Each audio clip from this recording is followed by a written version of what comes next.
Hello everyone, welcome to Anita's page, Edible Lessons. Don't forget to subscribe, give us a like, and share your thoughts in the comment section.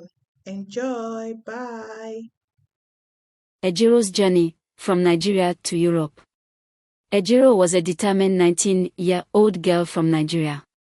She had grown up in a small town where opportunities were scarce, but her dreams were big.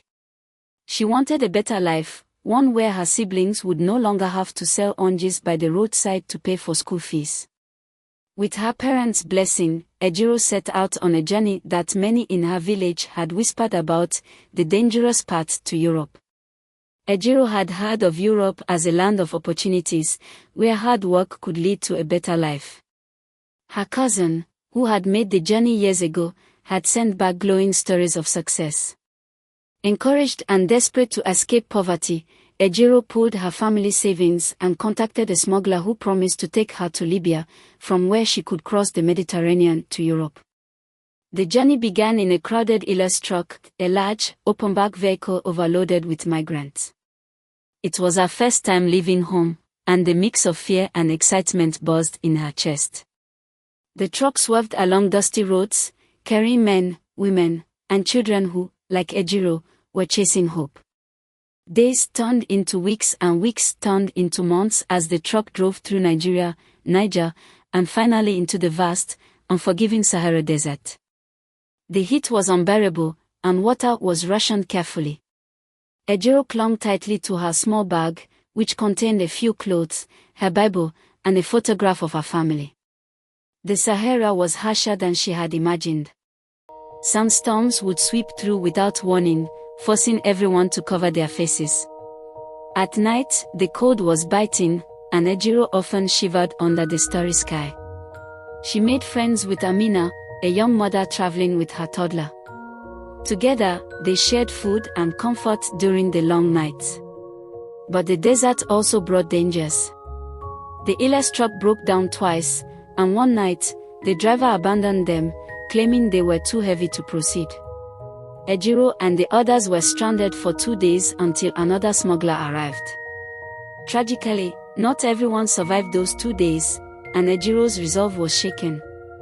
After weeks of travel, Ejiro finally arrived in Libya. The promise of safety was quickly shattered as she was taken to a detention camp run by smugglers. She saw people treated inhumanely, beaten, and extorted for more money. Ejiro prayed harder than ever, refusing to give up. With help from Amina and others, Ejiro escaped the camp and made her way to the coast. There, she was introduced to the Lapolopa, a rickety floating boat that smugglers used to ferry migrants across the Mediterranean. The Lapolopa was overcrowded, with more than 100 people packed onto a boat meant for 50. As the boat left the Libyan shore under the cover of night, Ejiro held her breath, clutching the edge tightly. The sea was vast and terrifying, with waves crashing against the fragile vessel. Midway through the journey, the engine failed, and panic set in. People screamed and prayed as water began seeping into the boat. Ejiro thought of her family and the life she had hoped to build for them. Just as despair threatened to overwhelm her, a light appeared in the distance, a rescue ship. The rescue ship, operated by a humanitarian organization, brought Ejiro and the others to safety. She was taken to a refugee camp in Italy, where she began the long process of seeking asylum. Life in Europe was not the dreamland she had imagined, but it was a place where she could start again. Ejiro found a job as a cleaner and later enrolled in a vocational school.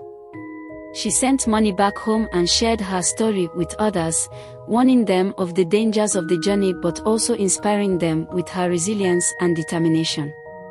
Though the scars of her journey remained, Ejiro never gave up on her dreams. She worked tirelessly to build a new life, one where hope outweighed the hardships. And through it all, she kept her family's photo close, a reminder of why she had dared to cross deserts and seas. Ejiro's story became a testament to the strength of the human spirit and the lengths one could go for a chance at a better future. Please subscribe and leave your comments for part 2 of Ejiro's story.